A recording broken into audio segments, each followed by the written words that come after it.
لکھا ہے کہ جو عورت کو اوڑھنی ہے وہ اسی طریقے سے پہنا دی جائے کہ پیٹھ کے پیچھے سے لے کر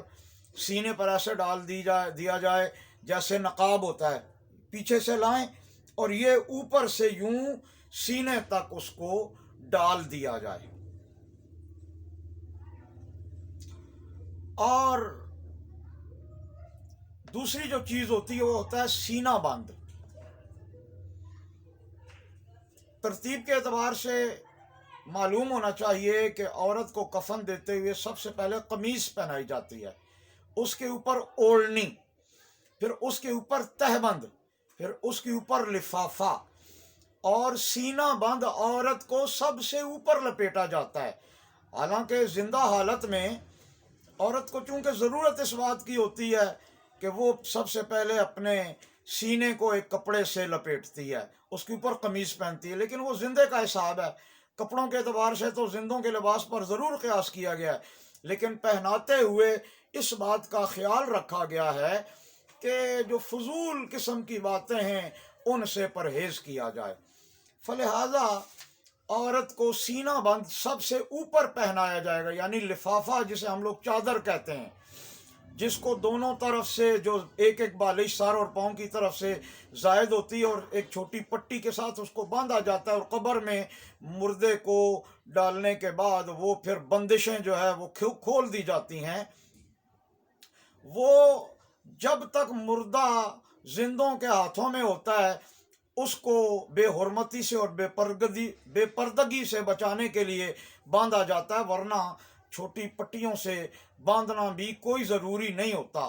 المختصر یہ کہ وہ جو سینہ بند ہوتا ہے وہ یہ حلق کے نیچے سے اور پستانوں کے اوپر سے لے کر کے سرین کو بھی ڈھانپتے ہوئے نیچے رانوں تک لایا جاتا ہے، اور یہ اتنا ہی لمبا ہونا چاہیے کہ مردہ عورت کا مکمل سینہ اسے بغلوں کے نیچے سے نکال کر جیسے نکالا جا سکے، حالانکہ بغلوں کے نیچے سے نہیں نکالا جاتا، اوپر سے میں فار ایگزامپل بتا رہا ہوں کہ اگر نکالا جائے تو وہ نکل جائے، یعنی کہ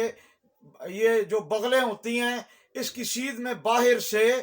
اس سینے بند کو اس طرح لپیٹا جائے کہ سینے کے اوپر سے لے کر جہاں یہ میرا ہاتھ ہے میری ریش کے نیچے آیا ہوا ہے، یہاں سے لے کر کے سرین کو ڈھانپتے ہوئے نیچے رانوں تک چلا جائے، اور رانوں کو بھی ڈھانپ کر کے اوپر سے اسی طرح کی ایک پٹی کے ساتھ اس کو بھی باندھ دیا جائے تاکہ بقیہ کفن کی بھی حفاظت ہو جائے اور وہ کھلنے سے بھی بچ جائے، تاکہ مردہ کی بے حرمتی نہ ہو، بے پردگی نہ ہو۔ یہ بات یاد رکھیں کہ جس طرح زندوں کا ستر دیکھنا یا ستر کھولنا حرام ہے بلا وجہ، اسی طریقے سے مردہ کے ستر کو دیکھنا یا اس کے ستر کو کھولنا اللہ پاک معاف فرمائے۔ ہمارے ہاں بہت بے احتیاطی کی جاتی ہے، ان چیزوں کی طرف کوئی خیال نہیں کیا جاتا۔ مردہ کے ستر کی طرف بھی نظر کرنا ایسے ہی حرام ہے جیسے کسی زندہ کے ستر کی طرف نظر کرنا، اسے دیکھنا حرام ہے۔ یہاں تک ہمیں ہمارے ائمہ کرام نے تو یہ ادب آداب سکھائے ہیں کہ جب حاجات ضروریہ کے لیے بیٹھا جائے تو اپنے ان اعضاء کو جن کا ستر ڈھانپنا فرض ہے انہیں اس وقت کھولا جائے جب وہ بیٹھنے کے قریب ہو۔ تو اگر اتنی احتیاط بتائی گئی ہے تو اسی لیے بتائی گئی ہے، گو کہ یہ حدیث پاک میں ایسا نہیں ملتا، لیکن ائمہ کرام نے احادیث سے ہی ان مسائل کو ماخوذ کیا ہے، اصول و قواعد کو مرتب کیا ہے، اور ان احادیث سے لب لباب یہی نکلتا ہے کہ مردہ کو بھی بے حرمتی سے بچایا جائے اور اس کو برہنگی سے بچایا جائے، اس کا ستر جو ہے اس کی حفاظت کی جائے۔ اگر مردے کے ساتھ بے احتیاطی کی جائے گی تو کسی نہ کسی کی نظر پڑ جائے گی۔ فلہذا یہ بہت ضروری مسائل ہیں، کہ اگر کسی مردے کے ستر پر کسی زندہ کوئی زندہ نظر کرے، بے شک وہ بیٹا ہی کیوں نہ ہو، اس کے لیے باپ کے مردے کے ستر کو دیکھنا بھی حرام ہے، قطعاً حرام ہے۔ اس بات کی بہت زیادہ احتیاط کرنی چاہیے۔ وآخر دعوانا ان الحمد للہ رب العالمین۔ اللہ تعالی حق سننے، سمجھنے، اس پر عمل کرنے کی توفیق عطا فرمائے۔ والسلام علیکم ورحمۃ اللہ وبرکاتہ۔